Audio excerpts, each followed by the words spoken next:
Will we be the filtered or the filtrate? This is the great filter.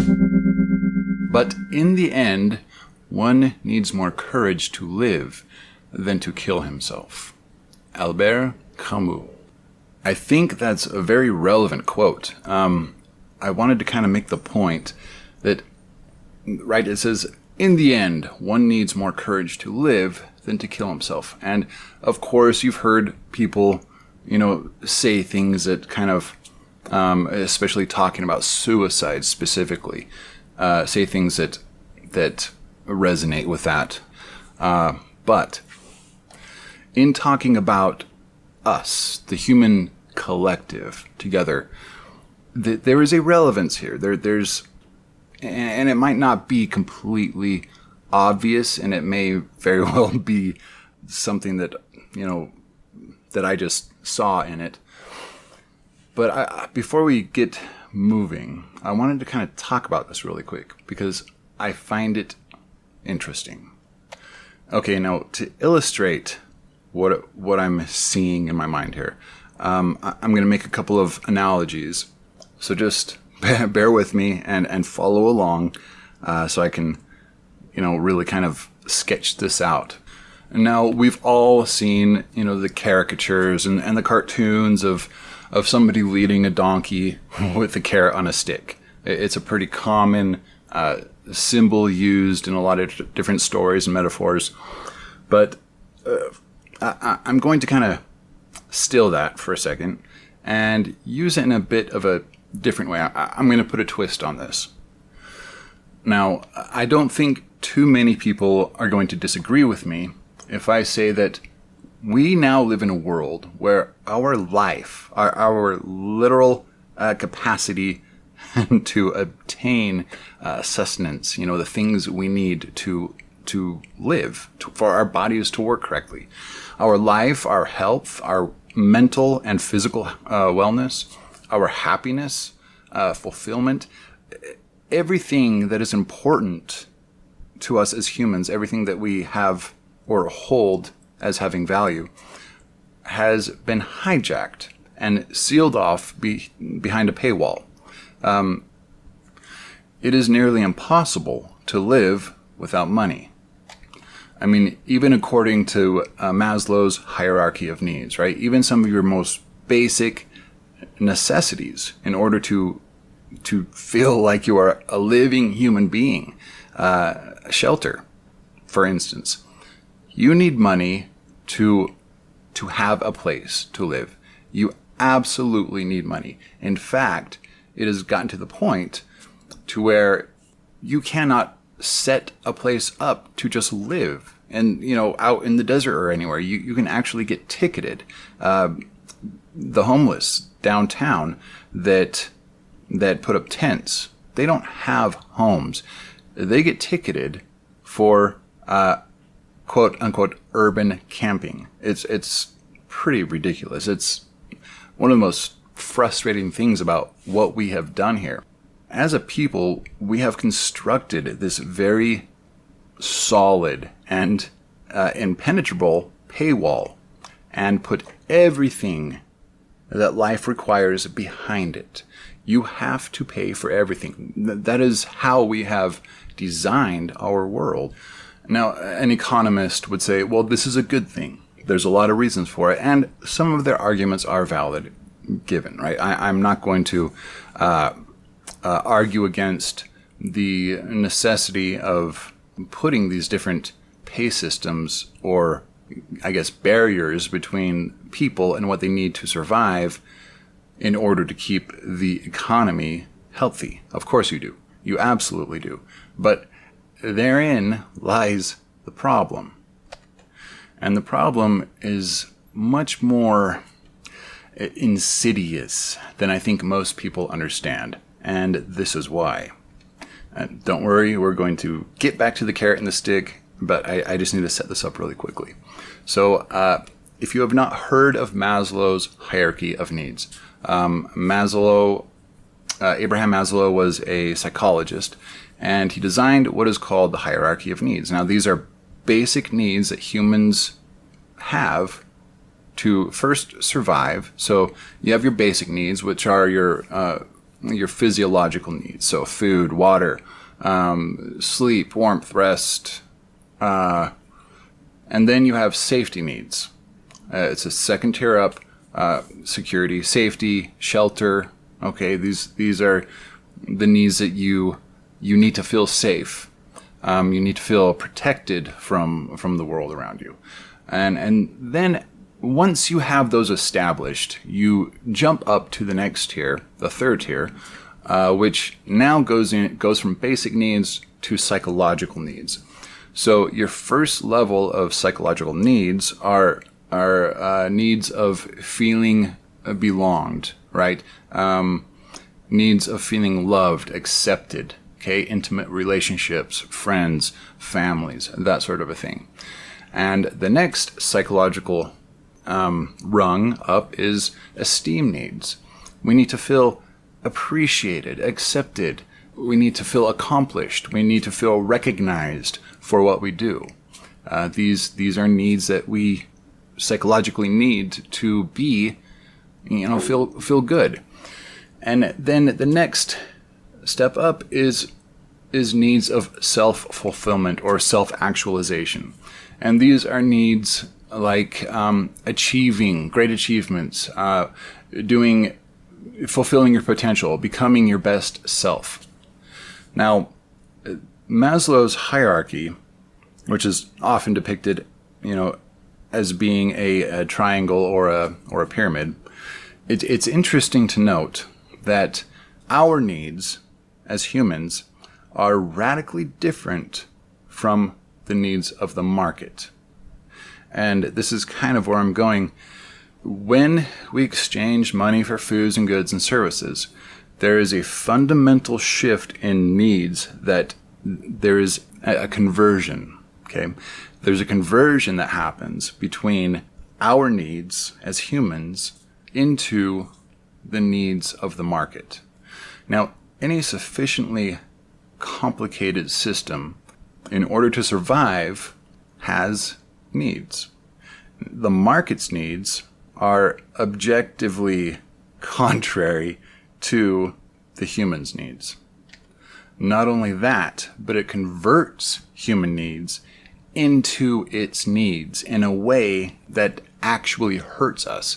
So, for instance, let's take a look at somebody who is addicted to heroin or methamphetamines or whatever.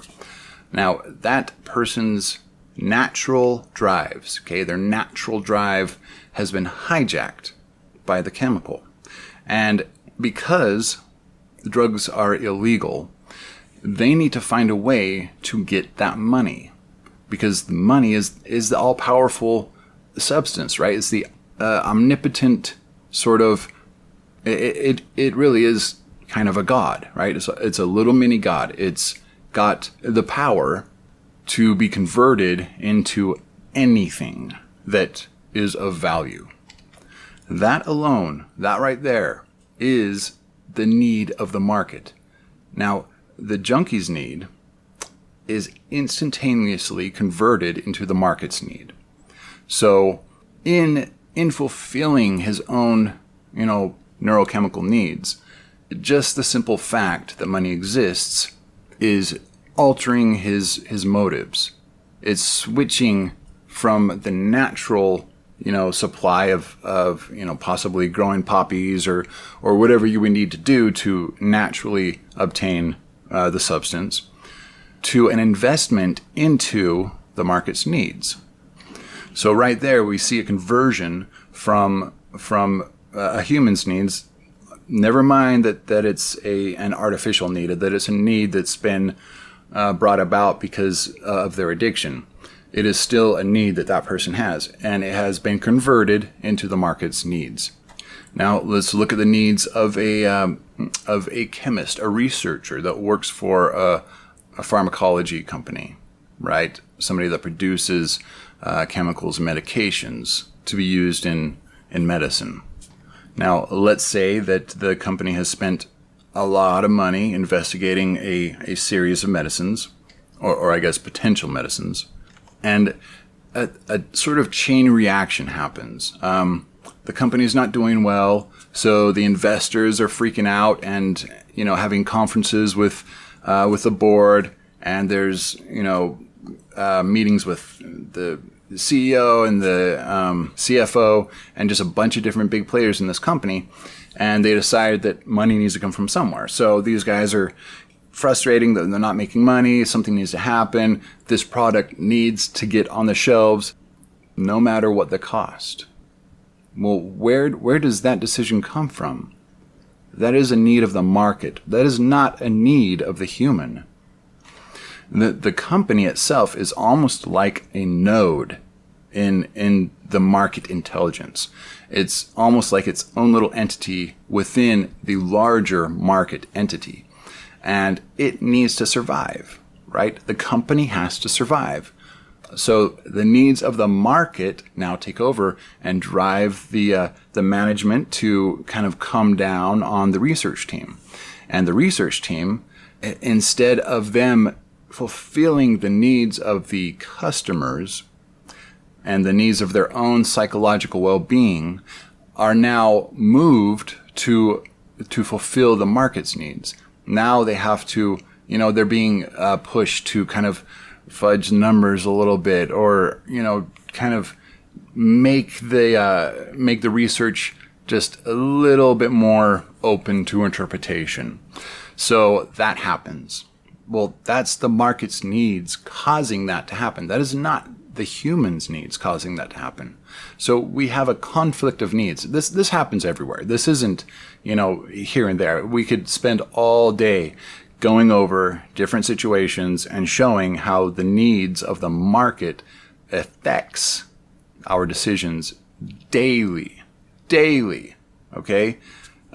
Anywhere from corporate behavior to political behavior to behavior in the courts to behavior, lawyers and defendants and junkies on the street and, workers at McDonald's, families that need to feed their children.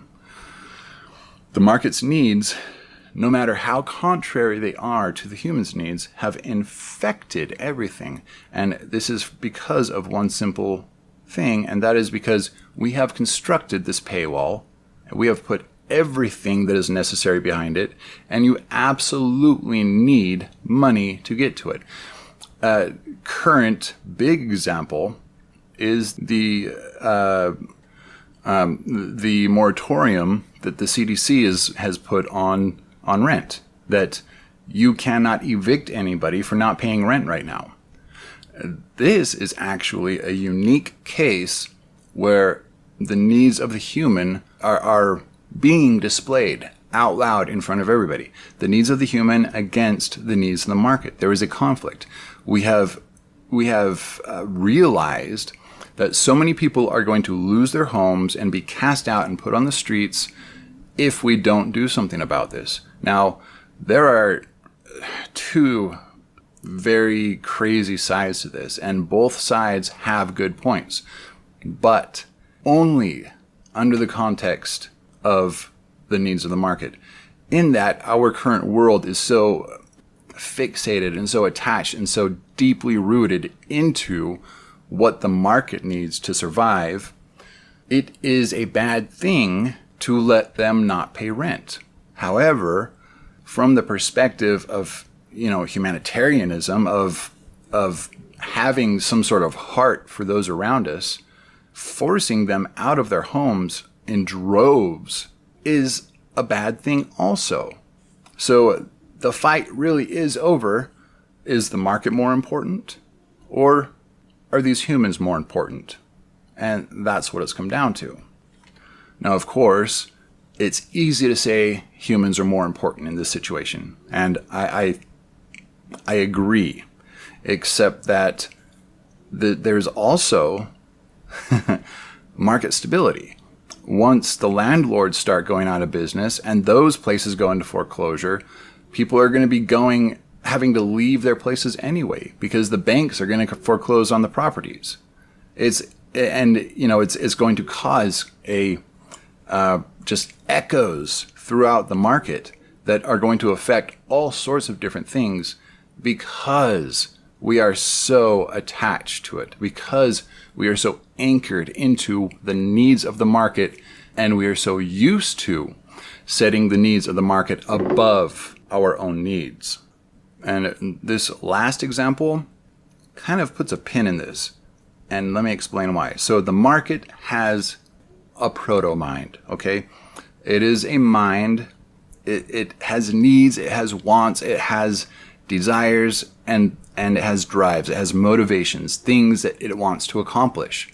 And when we're talking about the market, when we're talking about this proto-mind, it is not a fully cognizant thing. I mean, obviously. But it is composed of little tiny voices in everybody's head that tells them to do certain things that are necessary to keep their business alive, or that are necessary to make more money. And so the market, it's this proto-mind, I guess you could call it, really does have a personality. Although you could very, I think we are very justified in labeling the mind of the market as psychopathic or sociopathic, because it is. I mean, all of the behaviors it exhibits are to the T sociopathic and psychopathic. Now, back to the carrot and the stick. Let's imagine everybody on Earth as a part of a giant human herd with, a half a foot between each person, just this incredible herd of humans. And imagine that there is a magical, George Washington, green little George Washington head floating in front of everybody. And it's, come this way, come this way. If you come this way, I'll get you what you need. I'll get you what you need, I promise. Keep coming this way, keep coming this way. So everybody's just kind of following these little Washington heads, all right? So it's not a carrot, it's George Washington, sure. Now, everybody is following this, but remember, the market's needs, what the market wants, the direction it's pulling us, the direction it is, come this way, keep coming this way, is not the direction that is healthy for us. And very literally, this is not the case. It's the market's needs and desires are in many instances in direct contradiction to what humans need. I mean, this is why when there are no jobs for people to get, people that are capable of working, that want to work, very well could expend their energy and work. But nobody wants them to for them because they don't have what is necessary to pay them. Which is, to me, just kind of this crazy, silly thing that we do, but that's the way it is. Okay, so we've got this herd of humans. They're all following their little individual George Washington head in one direction. Now, the entire herd, far off in the distance, they see this huge super volcano. It's got smoke coming and billowing out of the top of it. It's not going to blow or anything, but it's a volcano. And we can see that the heads are leading us straight into this volcano. It's gonna take a while, It's clear off in the distance, but at some point, we are all going to get there, march right up the side of this volcano, tip over the summit, go down into the crater, and clunk right into the throat of the volcano. It's going to happen because nobody knows how to not follow these heads. We don't know how to survive without these heads. But it is very obvious that that is the direction that the market is taking us. There is no question about it. And now imagine what would happen if somebody were to say, fuck you, George, I'm out of here. I'm not going that way. I'm not going to end up burning up in a pool of lava. That's not my fate. I don't want to go there.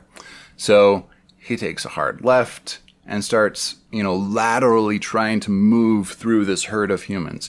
Now, think about this.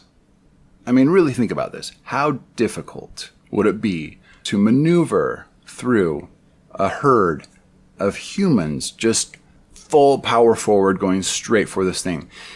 And we're not talking about, some humans. We're talking about 8 billion humans.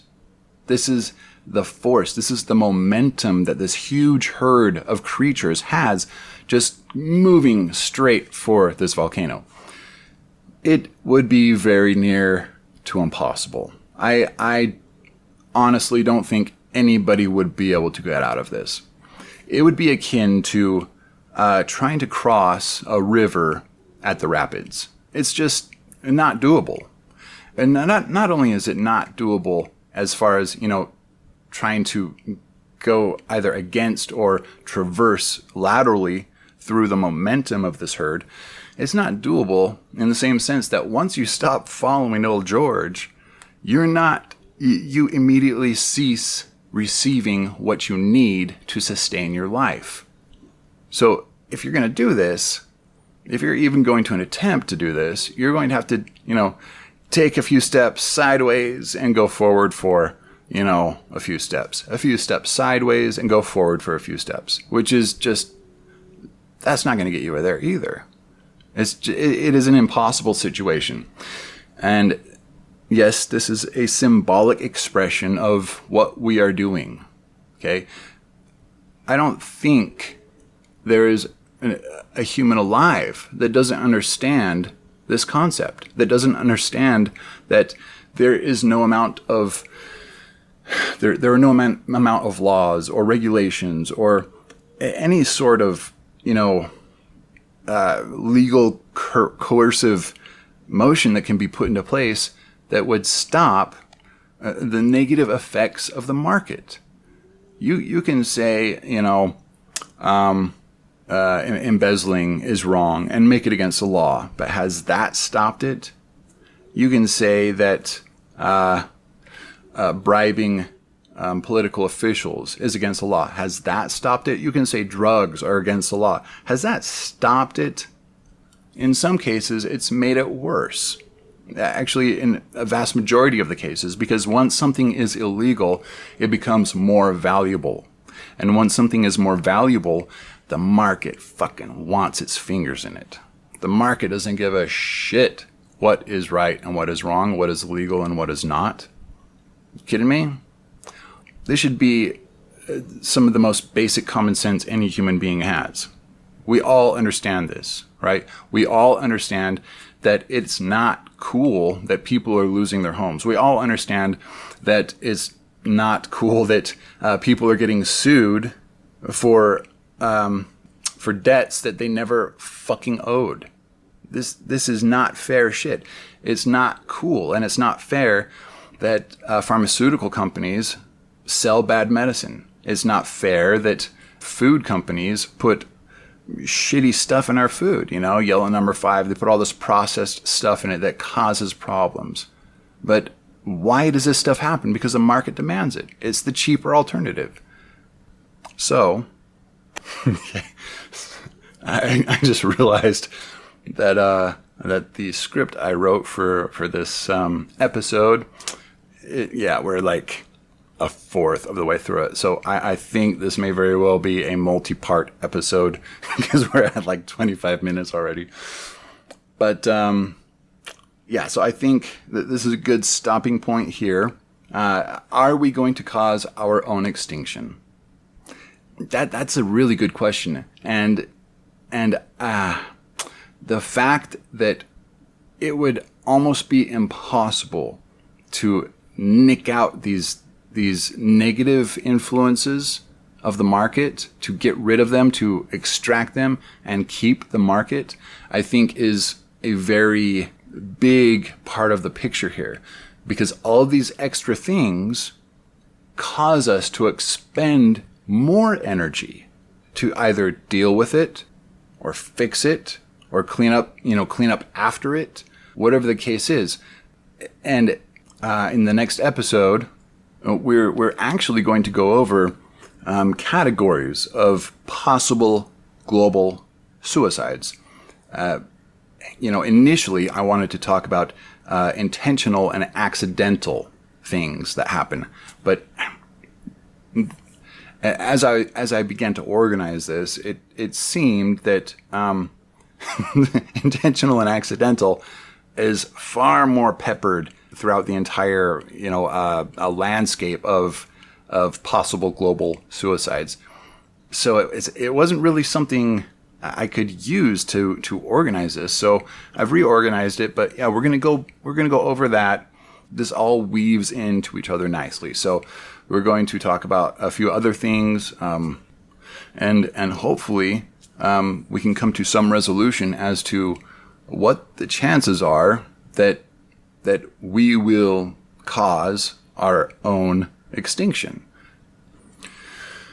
Okay, so before we close this episode up, I wanted to take a second and give a special thanks to everybody that's been listening. I'm surprised, I guess. Not surprised, taken aback a little at how many people have begun to listen to this. So I wanted to express my thanks. This has begun to grow a little bit faster than I anticipated. Well, I guess a lot faster. And so I just wanted to say thank you. For those of you that have listened to some of the earlier episodes, you'll know that I have decided against doing or allowing any type of advertisement. So if you want to support the show, if you want to support STEM theory research, which is what and any contributions or donations made to the Great Filter podcast go directly to funding STEM theory research. So if you don't know what that is, you can probably fish around. I'm trying to keep it mildly separate from the podcast, but it's complicated. I don't have enough time to really explain it. If you really want to see what the research is or figure out, whether or not you want to contribute or support, you can go to STEM Prime, stempri.me. So stempri.me. Okay. That is kind of the base of STEM theory research right now. It's kind of where I've just been publishing things as it's been happening. The whole major idea, there's a research proposal / business plan. If you really want to get to understand what STEM theory is, it's also linked to the STEM Prime Research Cast YouTube channel, but which I'm also going to completely redo. The videos are terrible. I'm just going to admit it now. I have a hard time going back and going through them sometimes. It's just like, oh, wow, yeah, no wonder. No wonder nobody wanted to listen to that. It's terrible. So I'm going to have to redo the entire video series. Anyway, what was I saying? Oh yeah. So that's where you're going to find what STEM theory is, what it's about, and if you want to, donate to what I believe has the best chance of instantiating, the world that we all kind of wish existed. That's where the money's going to go. That's where your contributions and donations will go. It's going to go straight to that. One last note before we completely, absolutely stop here. The Great Filter has a website. It is thegreatfilterpodcast.com. Pretty easy. So there are links to our feed on Spotify, Google Podcast, Breaker. We will be getting the Apple Podcasts link up soon. The feed does exist. I just need to link it up. And yeah, that's about it. If you enjoy this content, or if it makes you angry like it makes me, if you appreciate what I'm talking about, if you agree with this, it would be an incredible boon if you just took a moment to subscribe or like or share the episodes that you particularly enjoyed with friends and family, or episodes with friends and family that cover a topic that you think they specifically might be interested in. I would be very, very, very, very, very thankful. And if you want to go the extra mile, and you've been thinking about contributing, or if you haven't, that would be absolutely amazing. I think you can go do it for as little as 99 cents a month. Like I said, any contributions are just going to go straight to STEM theory research. What was I going to say about it? Oh, yeah. If you go to thegreatfilterpodcast.com, right above the episode player on the front page, there's kind of a little banner that's, thank you stuff. And there is a link that says small monthly donations. If you click on that, it will take you to the donations page. Or if you want to, you can just go straight to anchor.fm/thegreatfilter, all one word, /support. And that will take you straight to the contribution support link. So, yeah, I think that is it for this episode. Thank you, everybody, for listening. I appreciate it more than you know. I'm really trying to get these concepts out and these ideas spread, and in the same vein, trying to get some more financial support for STEM theory research, because there's still years of research left to do. It's an incredibly mind-bogglingly large project. But I have had a few high-profile researchers take a look at it, from various fields that have to do with STEM theory itself, and each one of them have, aside from a few kind of minor corrections, they've all given a thumbs up. Haven't seen any major holes in it. They see no reason why it would not work. So really the next step is just finishing the simulations, getting some other stuff rolling, and really hit the research hard to hopefully see if we can get a much better world rolling for everybody. I know changing the world is a tall order, stupid tall order, but yeah, I don't know. I just decided to, jump off that cliff. Okay, I rambled. Thank you. I love humanity. I know we can do better. I know we can pull out of this. We just need to decide to do it. Pull our heads up, work together, love each other, support each other, be grateful for each other, forgive each other, and we can do this. But we need to start now. All right. Do take care. I am signing off. I will see you guys next time. Bye.